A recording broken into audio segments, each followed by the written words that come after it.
Assalamualaikum warahmatullahi wabarakatuh. Waalaikumsalam warahmatullahi wabarakatuh. Alhamdulillah wassalatu wassalamu ala rasulillah wa ala alihi wa ashabihi wa mawalah. Teman-teman sekalian, kembali lagi bersama kami di keluarga Anma, Andi, Isma, Maryam, dan Madinah. Alhamdulillah berkat doa dari teman-teman, kami semua keluarga dalam keadaan sehat walafiat. Tentunya kami juga mendoakan semua teman-teman yang menyaksikan channel keluarga Anma dalam keadaan sehat walafiat. Amin. Amin, amin, ya rabbal alamin. Oke teman-teman, kita lanjut dari part sebelumnya. Insya Allah hari ini kita kembali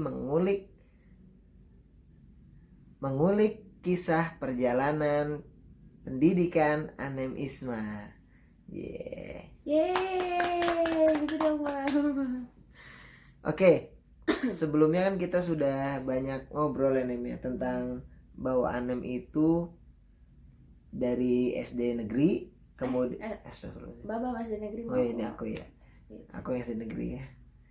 Aku Anem di SD-nya SD Islam, kemudian SMP-nya SMP Islam swasta, tapi SMA-nya malah di SMA negeri.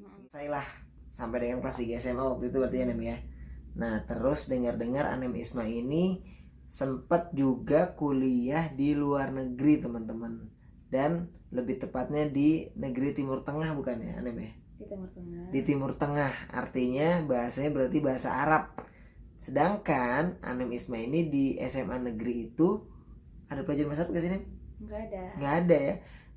SMA negeri 3 tahun, tidak ada pelajaran bahasa Arab, tapi langsung lanjut kuliah di Timur Tengah yang menggunakan bahasa Arab. Nah kira-kira apa yang memotivasi Anem atau melatar belakangi Anem untuk bisa kuliah atau untuk punya keinginan kuliah di Timur Tengah?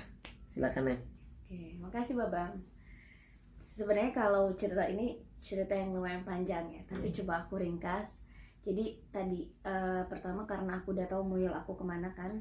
Muyul aku ternyata aku emang lebih suka pelajaran-pelajaran agama gitu kan, bahasa Arab dan seterusnya. Tapi di SMA emang gak bersentuhan itu, jadi emang kerasa banget sih 3 tahun di SMA itu hafalan gak nambah gitu kan, tapi alhamdulillah masih terus ikut belajar tahsin gitu. Cuman ya hafalan kodok gak nambah waktu itu. IPA atau IPS waktu itu nih? IPA ya, karena ya alhamdulillah di IPA. Karena belum IPS. IPA dan IPS. Alhamdulillah. Jadi tapi kalau Maryam matematika justru coba tanya Babam gitu ya justru. Karena ya. Babam jualan terus dagang. Ya. Jadi cepat ngitungnya. Kalau Anem paling nggak suka megang uang, ngitung uang, nyimpan uang. Iya kan Bang? Ya. Oke, jadi tapi aku sebenarnya sama seperti teman-teman yang lain. Ketika mau lulus SMA, otomatis langsung pada cari PTN, SBMPTN dan seterusnya. Walaupun itu sebenarnya bukan tipe aku banget Bang. Aku tuh ikut ujian gitu kayak pasti gitu. Cuman kan kayak itu kayak sesuatu formalitas gitu, atau sesuatu yang harus aku jalani. Jadi ya udah aku jalani gitu kan. Padahal teman-teman pasti kan pada semangat banget persiapan yang luar biasa. Mungkin beberapa bahkan terlihat emang bener-bener yang masya Allah gitu, semangatnya mereka, perjuangan mereka tuh luar biasa banget gitu. Dibandingin aku yang ya udah gitu apply gitu kan, kayak tapi waktu senam PTN persiapan nggak nih belajar buku SBMPTN yang tebel gitu? Oh itu pasti ya. Lagi-lagi tuh bisa jadi tuh kayak formalitas aku dari dulu gayanya kayak gitu. Tiap misalnya mau ujian apa gimana pasti kan beli ya detik gitu kan, apa gitu dikerjain iya gitu. Cuman kan ya gitu ya namanya. Ya itulah, udah aku ceritain di part sebelumnya kan. Nah sampai pas ada SNMPTN itu ya aku ikutin juga gitu, aku masukin data semua ini terusnya gitu. Waktu itu aku milih salah satu kampus yang cukup ternama di Indonesia gitu ya. Tapi aku milih sastra waktu itu tuh. Sastra apa? Sastra Arab. Sastra Arab. Okay. Tapi dulu itu jadi gini, nggak bisa tuh dari IPA tuh milih IPS. Jurusan IPS gitu. Kalau mau ada namanya IPC kan. Oh iya, campuran gitu.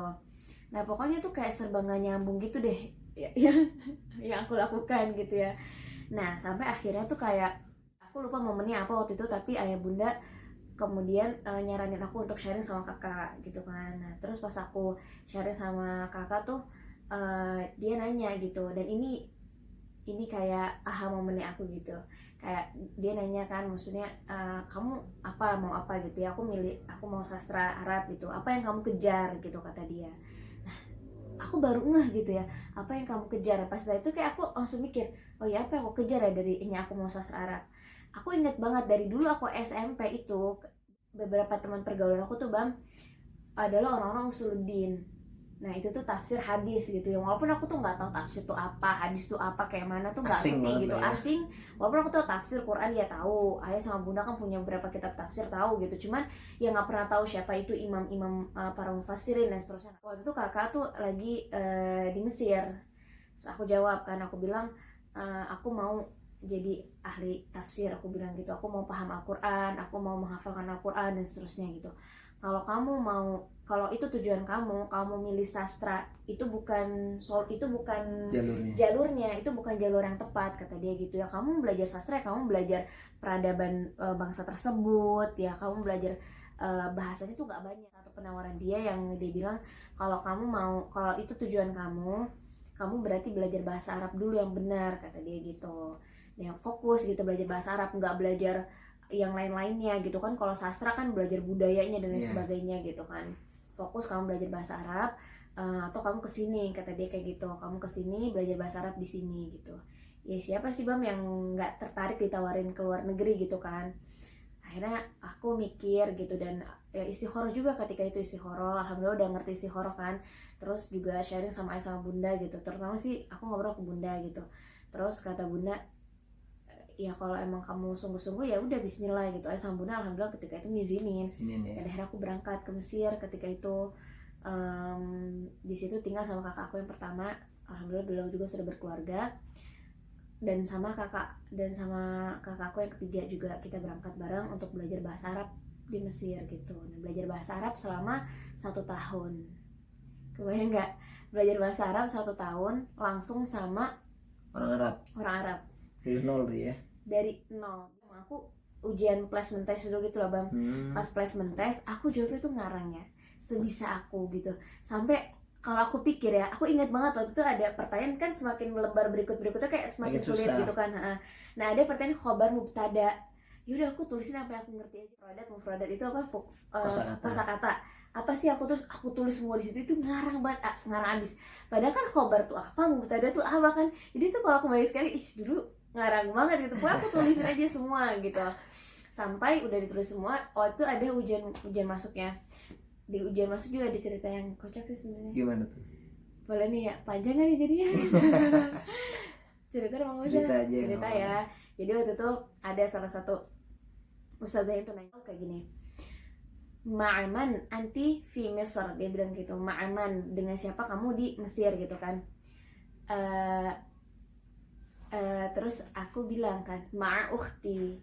Terus ustazah bilang lagi, Mas Muha gitu kan, siapa namanya, lu aku bilang kayak gitu, lu. Terus dia bilang gini, aina lu gitu kan, aina lu di mana lu. Kalau misalnya aku mikirnya di mana lu, dia nanya di mana kakak aku gitu, aku nggak mikir ke situ, aku mikirnya lu yang arti lu aslinya, lu itu kan, lu itu kan artinya mutiara kan, mutiara. Akhirnya aku bilang kan, aina lu gitu, karena dia sambil senyum gitu. Jadi aku pikir memang dia tuh nanya lulu dalam arti aslinya gitu. Jadi aku gurau lah, bercanda gitu ya. Gitu. Aku bilang in bahar. In itu berarti bahasa Inggris. Astagfirullah. Aku tuh nggak juga in bahar. Aku tuh ragu jawabnya karena aku mikir laut tuh apa ya? Oh bahar. In bahar. Aku diem. Terus ustazah in bahar, dia tuh pengen ketawa gitu. Baru aku mikir kayaknya tuh dia ada aneh deh. Sampai fil bahar, aku pokoknya itu kacau banget deh. Sudah ketawa kakak udah. Akhirnya ya disitulah salah satu itu cerita dari tahun. Sampai dengan ibaratnya kayak yang se ekstrim itu gitu ya, keplesetnya dalam ini ya. Artinya ya karena memang di SMA negeri itu teman-teman nggak ada pelajaran bahasa Arab ya. Nggak ada. Paling model bahasa Arab tuh dari SD dan SMP kali ya. Tapi ternyata alhamdulillah ketika aku wawancara itu benar-benar bisa bantu sih, lumayan. Setelah placement test itu aku masuk ke level 2, ternyata nggak sangka juga sih kayak gitu level 2. Masya nggak Allah. langsung nggak dari Nggak nol dari banget, nol banget ya. Jadi bisa agak cepat gitu, makanya cuma setahun, kan aslinya tuh 15 bulan harusnya gitu. 15 bulan tuh ya mungkin hampir setahun setengah gitu kali ya, setahun lebih ya. Tapi ini cuma setahun gitu, karena tadi ketika placement test tadi langsung lengkap ke level 2 gitu ya. Masya Allah. Ini poin pertama yang bisa mungkin kita sharing buat teman-teman ya. Dan kayaknya ini bakal kepotong lagi nggak sih Bang? Apa mau lanjut? Berapa menit kita ya udah ya? 13 menit. 13 menit ya. Oke, kita potong dulu aja ya. Boleh. Ya. Jadi poin pertama teman-teman, buat teman-teman yang merasa tidak punya kemampuan bahasa Arab sama sekali tapi punya semangat kayak Anem Isma misal untuk menjadi seorang yang paham Al-Quran atau ahli tafsir dan seterusnya terkait dengan ilmu keislaman atau bahasa Arab, jangan pernah ragu untuk cari peluang kuliah langsung di sana ya Nem ya. Ya, dan jangan pernah takut bahwa bahasa itu menjadi kendala. Betul. Karena di sana sangat welcome banget lah ya, artinya buat kita pendatang yang ingin belajar di sana, wadah atau kelompok-kelompok belajar untuk para pemula seperti kita tuh di sana sangat banyak gitu Nem ya. Hatta nggak keluar pun insya Allah bisa, karena aku beberapa kali deh pernah ikut les bahasa Arab di Bogor gitu, ada juga. Alhamdulillah. Yang penting ya manjadah wajadah. Barang siapa yang bersungguh-sungguh maka dia akan mendapatkannya. Insya Allah kita ketemu lagi di video yang akan datang. Billahi taufiq wal hidayah. Wassalamualaikum warahmatullahi wabarakatuh.